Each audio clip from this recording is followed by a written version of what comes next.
The morning sun cast long shadows across the naval base as Admiral Richardson stepped out of his black sedan, his polished shoes clicking against the concrete. At 52, he carried himself with the authority of a man who had never been questioned, never been challenged, and certainly never been embarrassed in front of his subordinates. His chest was decorated with ribbons and medals that told the story of a career built on political maneuvering rather than battlefield heroics. Today was different, though. Today, Admiral Richardson had something to prove to the 600 Marines gathered in the main assembly hall. Word had been spreading through the ranks about a particular Navy SEAL who had been making waves, questioning orders, and worse yet, making the Admiral look foolish in private meetings. Chief Petty Officer Marcus "Ghost" Thompson had become a thorn in Richardson's side, and the Admiral had decided it was time to put this upstart in his place, publicly and definitively. The assembly hall buzzed with quiet conversation as Marines filed in, their desert camouflage uniforms pressed and boots shining. They had been told this was a routine briefing about upcoming operations, but the tension in the air suggested something more was brewing. Senior officers stood along the walls, their faces masks of professional neutrality, though several exchanged knowing glances. Word had a way of traveling fast in military circles, and most of them had heard about the growing friction between the Admiral and the SEAL. Marcus Thompson sat in the third row, his weathered face showing no emotion as he watched the Admiral take the stage. At 34, Ghost had spent over a decade in the most dangerous corners of the world, earning his nickname through his ability to move unseen and strike without warning. His dark eyes held the steady gaze of a man who had faced death countless times and emerged victorious. Unlike the Admiral's pristine uniform, Ghost's bore the subtle signs of someone who had actually used his gear in combat. Small scuffs on his boots, a barely visible patch where a bullet had grazed his sleeve, and the kind of confident posture that came from knowing he could handle whatever came his way. The tension between the two men had been building for months, ever since Ghost had quietly questioned a mission briefing that seemed more focused on political optics than strategic value. The Admiral had not appreciated being corrected by someone he considered beneath his station, especially when that correction had saved lives by pointing out a critical flaw in the intelligence.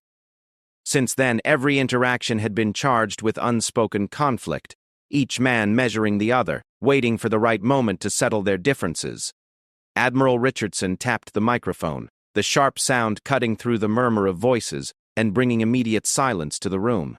He surveyed the assembled Marines with the satisfied look of a man about to deliver what he considered a masterstroke. Behind him, a large screen displayed the seal of the Naval Special Warfare Command, and to his right sat a table covered with a white cloth, concealing something underneath. "Gentlemen," the Admiral began, his voice carrying the practiced authority of years spent addressing subordinates, "today we gather not just for routine briefing, but to address something far more important. We're here to discuss the chain of command, respect for authority, and what happens when individuals believe they know better than their superior officers." The Marines shifted uncomfortably in their seats. This wasn't the operational briefing they had expected, and the Admiral's tone suggested they were about to witness something that would make many of them uncomfortable. Ghost remained motionless, his expression unchanged, though those sitting near him could sense the coiled tension in his posture, like a spring compressed and ready to release. "For too long," Richardson continued, pacing across the stage with deliberate steps, "we have allowed a culture of insubordination to take root in our special operations community. We have tolerated individuals who believe their field experience gives them the right to question orders, to second-guess strategy, and to undermine the decisions of their commanding officers." The Admiral's eyes found Ghost in the crowd, and a thin smile played across his lips. "Today, that changes.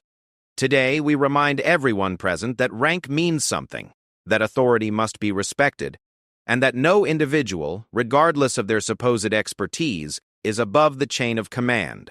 Ghost felt the eyes of several Marines turning toward him, but he kept his gaze fixed on the Admiral, his breathing steady and controlled. He had been in enough dangerous situations to recognize when someone was about to make a serious mistake, and every instinct told him that Admiral Richardson was about to step into territory he didn't understand.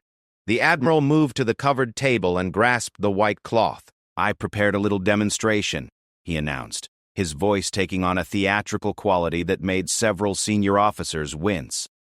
"A test of skills, if you will. A chance for our resident expert to prove whether all those stories about his abilities are fact or fiction." With a dramatic flourish, Richardson pulled away the cloth, revealing an array of weapons, tactical equipment, and what appeared to be a complex puzzle box made of metal and wire. The crowd murmured with interest and confusion, unsure of what they were witnessing. "Chief Petty Officer Thompson," the Admiral called out, his voice echoing through the hall, "would you please join me on stage?" Ghost rose slowly from his seat, his movements fluid and controlled. As he walked down the aisle toward the stage, the Marines watched with interest. Some had heard stories about Ghost's legendary skills, while others were simply curious to see what would happen when an enlisted man was put on the spot by an admiral in front of 600 witnesses. Climbing the steps to the stage, Ghost maintained his professional bearing, though his mind was rapidly analyzing the situation. The admiral was clearly trying to humiliate him publicly, but Richardson had no idea what he was dealing with. Ghost had been tested by enemies far more dangerous than an ego-driven officer, and he had always emerged victorious. "Gentlemen," Admiral Richardson announced as Ghost took his position on stage, "we have here someone who apparently believes he knows better than his superior officers. Someone who thinks his experience in the field makes him qualified to question orders and challenge authority." The Admiral gestured toward the table of equipment with exaggerated ceremony. "So let's put that supposed expertise to the test. Chief Thompson, you have 5 minutes to demonstrate your skills with this equipment. Show us all why you think you're qualified to question the decisions of your commanding officers." Ghost looked at the table, taking in the array of weapons and gear that had been assembled. It was immediately clear that Admiral Richardson had no real understanding of special operations equipment or procedures. The weapons were configured incorrectly. The tactical gear was set up in a way that would be useless in actual combat, and the puzzle box appeared to be some kind of civilian brain teaser that had nothing to do with military operations. The silence stretched across the hall as 600 Marines waited to see what would happen next. Ghost could feel the weight of their expectations, the curiosity about whether the stories they had heard were true. More importantly, he could sense that this moment would define not just his own reputation, but the respect these Marines had for the chain of command and the officers who led them. Admiral Richardson stood with his arms crossed, clearly expecting to watch Ghost struggle with equipment he couldn't understand, or fumble through a demonstration that would expose him as a fraud. The Admiral's mistake was assuming that humiliating one man would somehow restore his own authority. He had no idea that he was about to learn a lesson about the difference between rank earned through politics and respect earned through competence. Ghost stepped toward the table, his trained eyes quickly cataloging everything present. In that moment, he made a decision that would change everything. Rather than allow himself to be humiliated by Richardson's amateur setup, he would show everyone present what real expertise looked like. The Admiral wanted a demonstration, and Ghost was about to give him one he would never forget.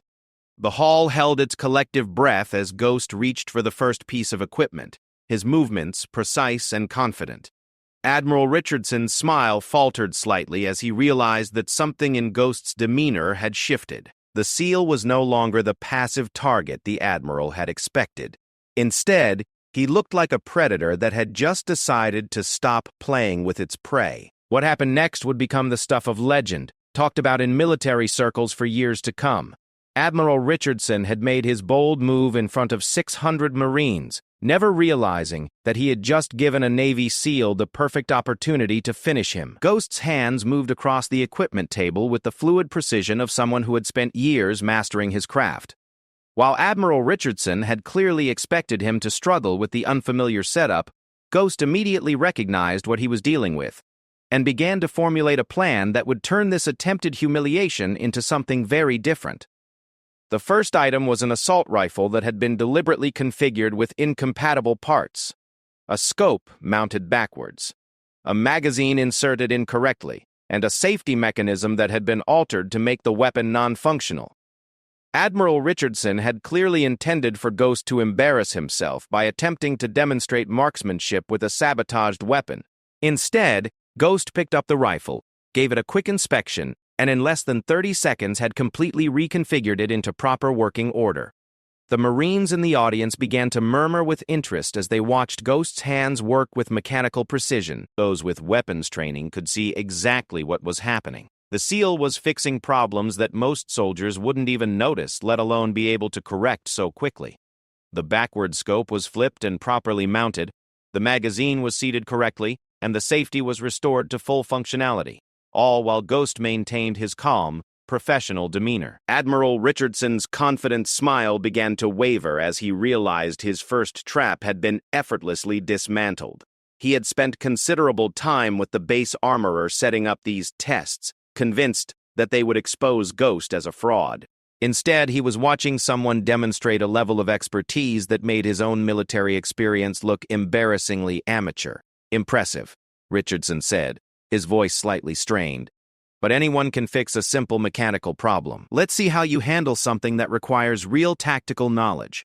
Ghost set the rifle aside and moved to the next challenge, a collection of communications equipment that had been deliberately miswired and configured to create interference patterns that should have made it impossible to establish clear contact. This was Admiral Richardson's second trap, based on his assumption that a SEAL focused on direct action wouldn't understand the technical aspects of modern military communications. What Richardson didn't know was that Ghost had spent 2 years attached to a signals intelligence unit, learning advanced electronic warfare techniques from some of the military's top experts. He had crawled through enemy territory with communication equipment, set up covert observation posts that required precise technical knowledge, and had even designed improvements to standard gear that were now being used throughout the special operations community. Ghost examined the communications setup for perhaps 20 seconds, tracing the deliberately tangled wires with his eyes and quickly identifying the multiple sabotage points. Then his hands began to move with the same mechanical precision he had shown with the rifle, unwiring incorrect connections, adjusting frequency settings, and reconfiguring the entire system into proper working order. The transformation was remarkable to watch. What had appeared to be a hopelessly complicated mess of wires and components quickly became a properly functioning communications array. Ghost plugged in a headset, made a quick transmission, and immediately received a clear response from the base communications center.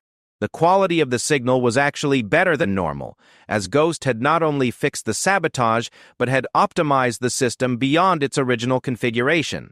By now, the murmur from the Marine audience had grown louder. They were watching something extraordinary, a demonstration of technical mastery that went far beyond what anyone had expected.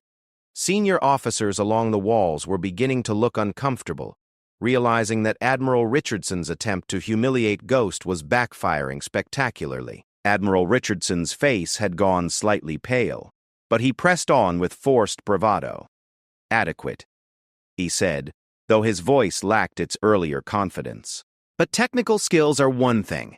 Let's see how you handle real tactical thinking." The Admiral gestured toward the puzzle box, a complex contraption of metal plates, wire mechanisms, and electronic components that he had obtained from a civilian training company. It was designed to be nearly impossible to solve without specific knowledge of its internal mechanisms, and Richardson was convinced that Ghost would waste precious minutes fumbling with it while 600 Marines watched him fail.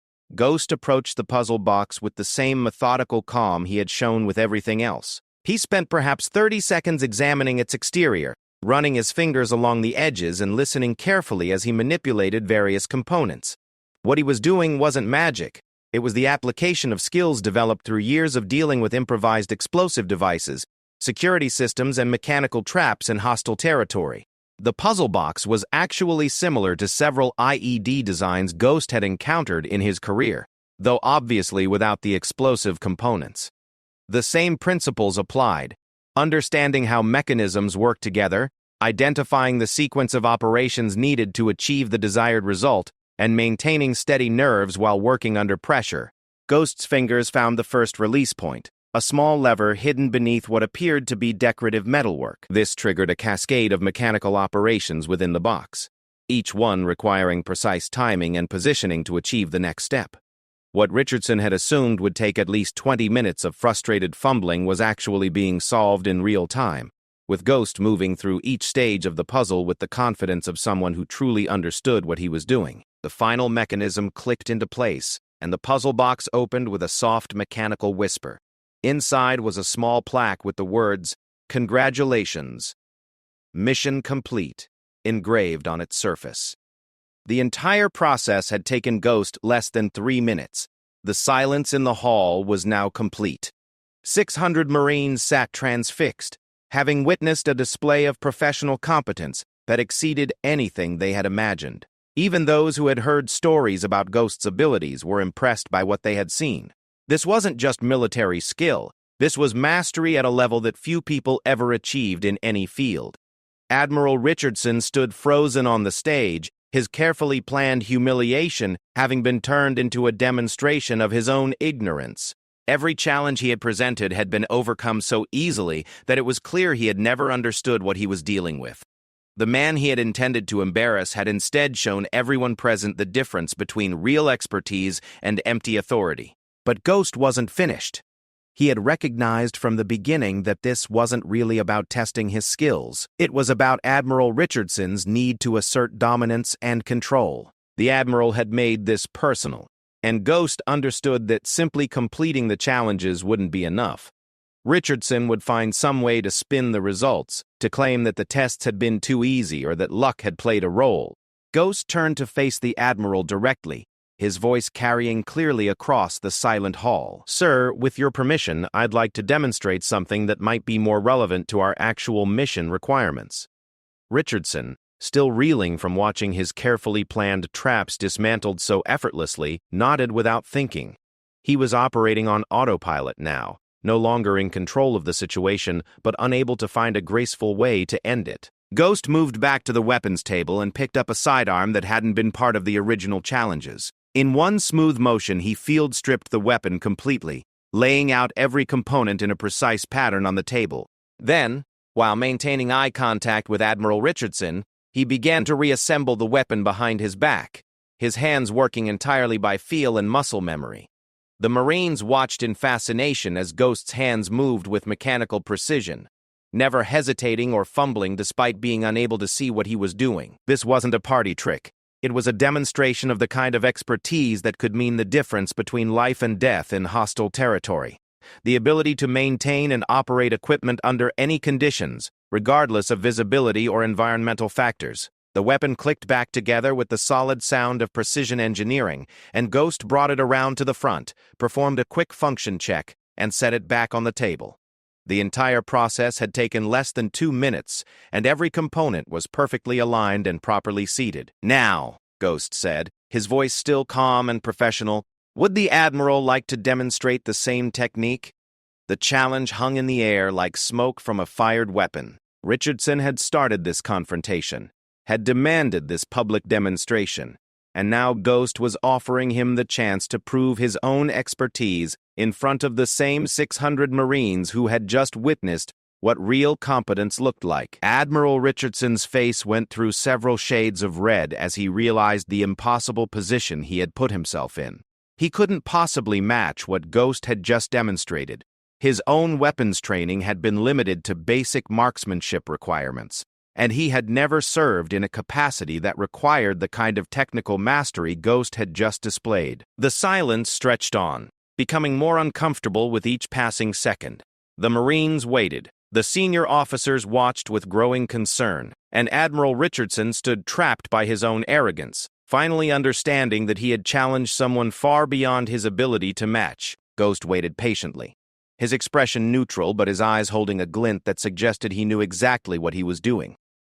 He had turned the Admiral's own game against him, using the public forum Richardson had created to demonstrate not just his own competence, but the Admiral's complete lack of understanding about what special operations really required. The stage was set for the final act of this drama, and everyone in the hall sensed that something significant was about to happen. Admiral Richardson had made his bold move, never realizing that he was facing someone who had spent years preparing for exactly this kind of psychological warfare. Admiral Richardson stood paralyzed on the stage, sweat beginning to form on his forehead despite the air conditioning in the assembly hall. Ghost's challenge hung in the air like a sword suspended over the Admiral's head. The 600 Marines waited in absolute silence, sensing they were witnessing something that would be talked about for years to come. The tension was so thick it could be cut with a knife. That is, Richardson stammered, his usual commanding presence completely shattered. He looked around the hall desperately, seeking some escape route from the trap he had created for himself. The senior officers along the wall stared at their shoes or the ceiling, unwilling to meet his eye. They had all known this confrontation was a mistake from the beginning, but none had been willing to challenge an admiral's decision. Ghost maintained his patient stance, neither pushing nor retreating. He had learned long ago that in situations like this, silence was often more powerful than words. He simply stood there, professional and composed, while Admiral Richardson's authority crumbled in real time before an audience of 600 witnesses. "Perhaps," Richardson finally managed to say, his voice cracking slightly, "we should move on to more administrative matters." But Ghost wasn't finished. He had endured months of Richardson's attempts to undermine him, had watched the Admiral's ego-driven decisions put missions and lives at risk, and had finally been handed the perfect opportunity to address the situation in a way that would be understood by every person in that room. "Sir," Ghost said, his voice carrying clearly through the hall, "I believe you mentioned something about the importance of demonstrating competence before questioning authority. With respect, wouldn't it be valuable for the Marines assembled here to see their commanding officers demonstrate the same skills they're asked to master?" The words were respectful in tone, but devastating in implication. Ghost was essentially asking Admiral Richardson to prove he had the right to command the respect he demanded. It was a challenge that cut to the heart of military leadership, the principle that authority should be earned through competence, not simply inherited through rank. Colonel Martinez, the senior Marine officer present, shifted uncomfortably in his position along the wall. He could see exactly where this was heading, and while part of him admired Ghost's tactical brilliance, another part worried about the broader implications for military discipline. The entire chain of command structure was built on the premise that orders should be followed regardless of personal opinions about leadership competence. Admiral Richardson's face cycled through several emotions: anger, humiliation, desperation, and finally something approaching panic. He had spent his entire career in positions where his authority was rarely questioned, where his decisions were implemented without debate, and where his competence was assumed rather than demonstrated. Now he was facing someone who operated in a world where incompetence could literally get people killed, and where respect had to be earned through proven ability. "Chief Thompson," Richardson said, trying to regain some semblance of control, "you seem to be forgetting yourself." "This is neither the time nor the place for what, sir?" Ghost interrupted quietly. "For demonstrating the skills we ask our Marines to master? For showing the kind of competence we expect from our special operations personnel? Or for proving that rank carries with it the responsibility to be worthy of the authority it represents?"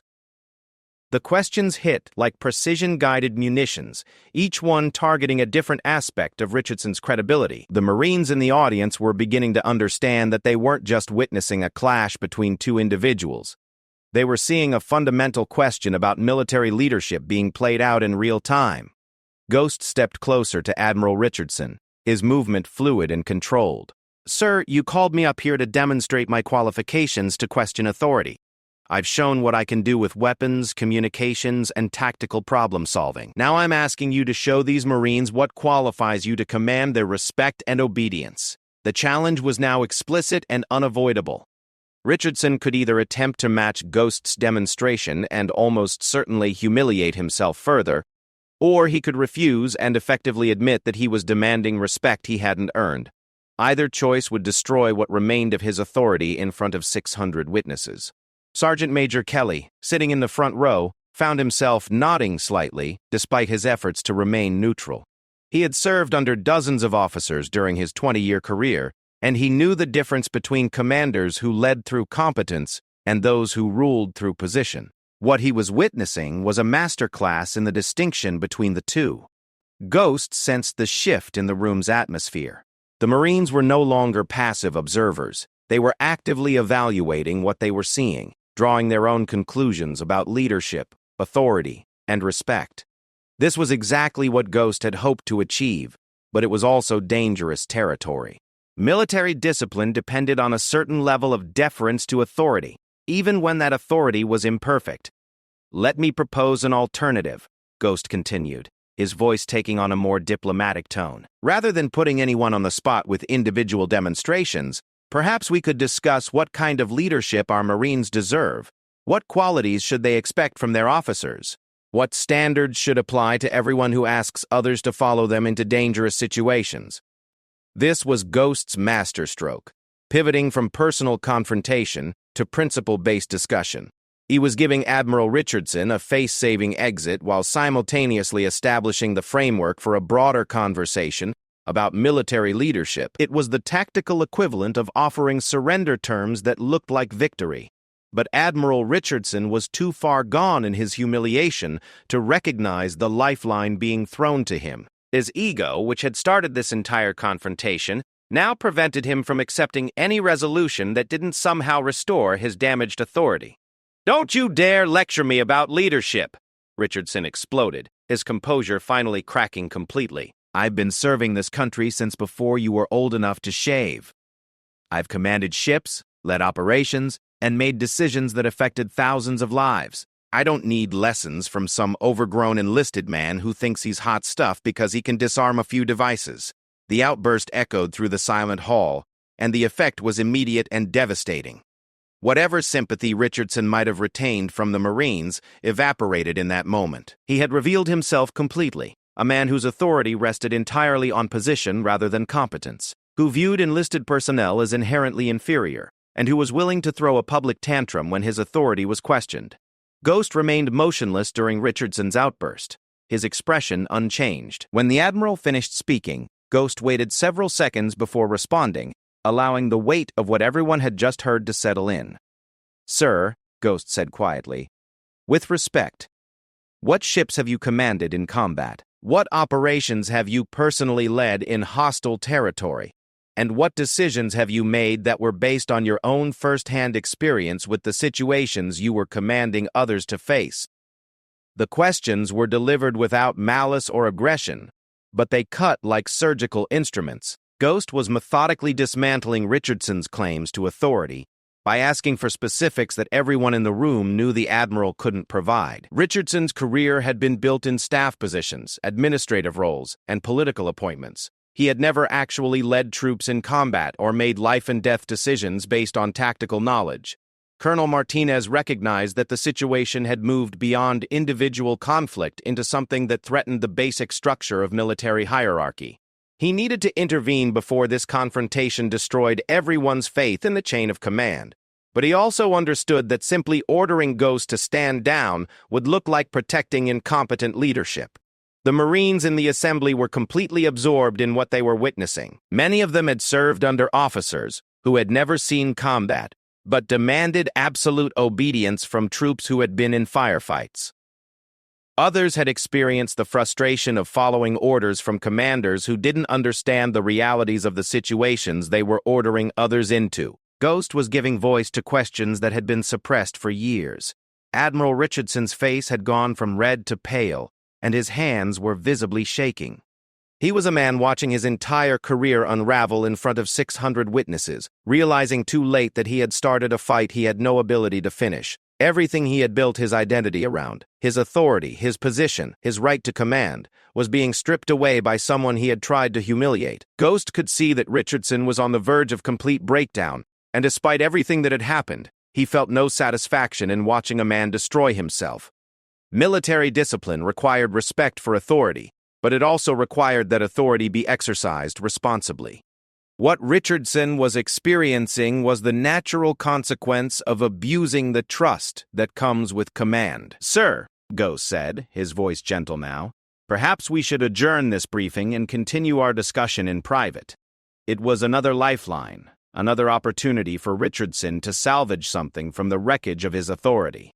But the Admiral was beyond rational thought now, consumed by humiliation and rage, and about to make the final mistake that would complete his destruction. Admiral Richardson's eyes blazed with desperate fury as he realized Ghost was offering him an escape route, but his pride, already wounded beyond repair, would not allow him to accept what he perceived as pity from an enlisted man. Instead of taking the graceful exit Ghost had provided, Richardson chose to double down on his disastrous course of action. "Private discussion?" Richardson snarled, his voice rising to a near shout. "Oh no, Chief Thompson. You wanted to make this public, so we'll finish it in public. You think you're so superior, so let's settle this once and for all. I challenge you to single combat, right here, right now, in front of these Marines you're trying so hard to impress." The words hit the assembly hall like a thunderclap. 600 Marines sat in stunned silence, unable to process what they had just heard. An admiral, a flag officer with decades of service, had just challenged an enlisted man to a fight in front of the entire assembled unit. It was so far beyond military protocol, so completely outside the bounds of acceptable behavior, that many people wondered if they were hallucinating. Colonel Martinez stepped forward immediately, his face pale with shock. "Admiral Richardson, sir, I must strongly advise against—" "Stand down, Colonel!" Richardson snapped, his authority as an admiral momentarily reasserting itself despite the madness of what he was proposing. "This is between me and the chief. He wants to question my authority? Fine. Let him prove his superiority in a way everyone can understand." Ghost remained perfectly still, his mind rapidly analyzing the situation that had spiraled completely out of control.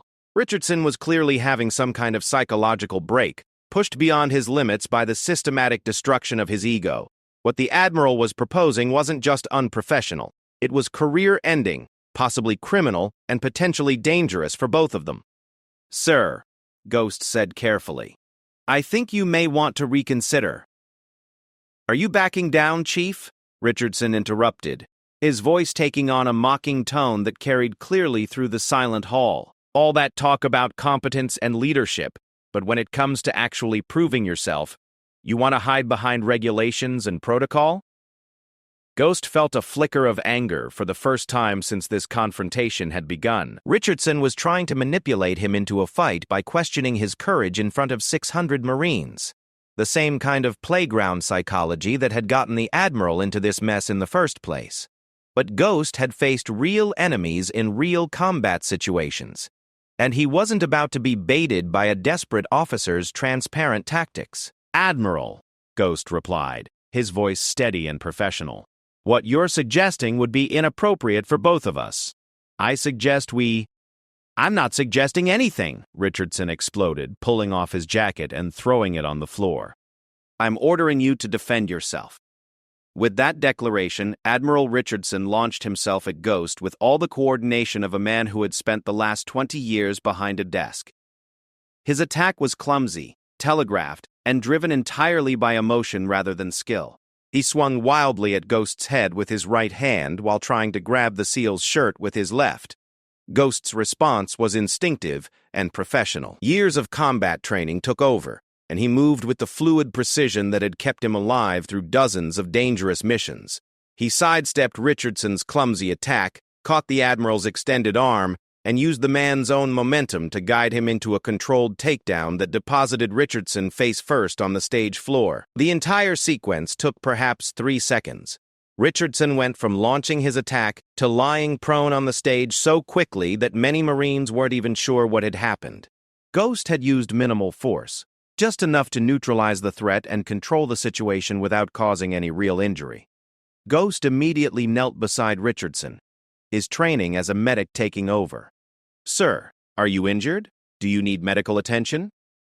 Richardson lay on the stage for several seconds, the reality of what had just happened slowly penetrating his consciousness. He had just physically attacked a subordinate in front of 600 witnesses, been effortlessly defeated, and was now being offered medical assistance by the man he had tried to assault. The complete absurdity of his situation was finally beginning to register. "Get away from me," Richardson mumbled, struggling to push himself up on his hands and knees. His uniform was rumpled, his dignity was in shambles, and his career was effectively over. Everything he had worked for over 30 years of service had just been destroyed by his own actions in less than 10 minutes. Colonel Martinez stepped onto the stage, his face a mask of professional composure that barely concealed his shock and anger. "Admiral Richardson, I'm placing you under immediate medical evaluation pending a full investigation of this incident. Marines, you are dismissed to return to your normal duties. What you have witnessed here today is classified and will not be discussed outside official channels." The dismissal was met with immediate compliance, but Ghost could see the expressions on the Marines' faces as they filed out. They had witnessed something extraordinary, not just the confrontation itself, but what it revealed about leadership, authority, and the difference between rank and respect. Many of them were looking at Ghost with something approaching awe, while others seemed troubled by the implications of what they had seen. As the hall emptied, Ghost helped Richardson to his feet, despite the Admiral's attempts to push him away. Richardson was clearly in shock, his movements unsteady and his eyes unfocused. The adrenaline that had fueled his outburst was wearing off, leaving him to face the full magnitude of what he had just done. "Chief Thompson," Colonel Martinez said quietly, "I need you to write a complete report of everything that happened here today.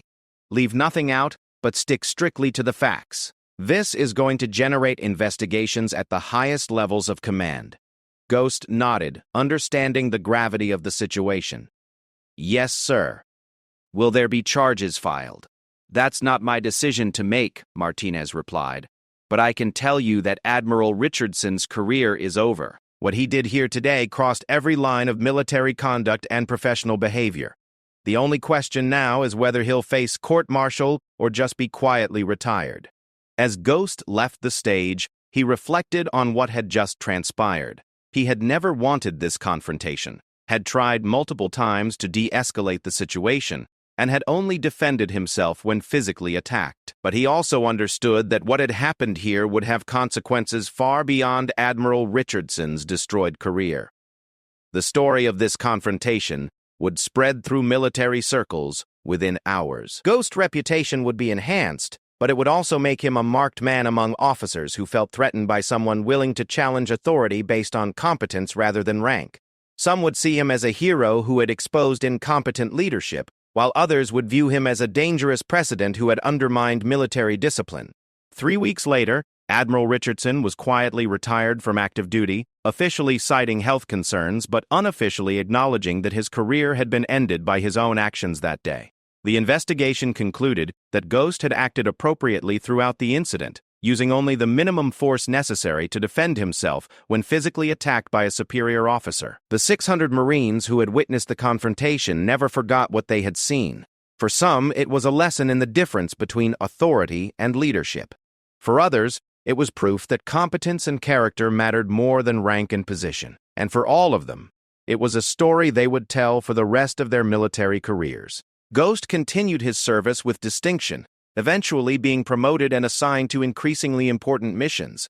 But he never forgot the lesson of that day, that true authority comes not from the rank on your collar, but from the respect you earn through competence, character, and the courage to do what's right even when it's difficult. Admiral Richardson had made his bold move in front of 600 Marines, trying to humiliate someone he saw as beneath his station. Instead, he had created the perfect opportunity for a Navy SEAL to demonstrate what real leadership looked like, finishing Richardson's career and establishing a legend that would inspire military personnel for generations to come. The greatest irony was that Richardson had been right about one thing. That day had indeed been about respect for authority. It just hadn't turned out the way he had planned. Instead of reinforcing his own authority through humiliation, he had shown everyone present that true authority must be earned, maintained, and exercised with wisdom and humility. In the end, Ghost's victory hadn't been achieved through superior physical skills or tactical knowledge, though he had demonstrated both. It had been won through his unshakable professionalism, his commitment to doing the right thing regardless of consequences, and his understanding that real strength comes from controlling yourself, not from controlling others. The assembly hall where it all happened would eventually be renamed in honor of fallen Marines. But those who had been present that day would always remember it as the place where Admiral Richardson learned the difference between rank and respect, and where Navy SEAL Ghost Thompson showed 600 Marines what true leadership looked like.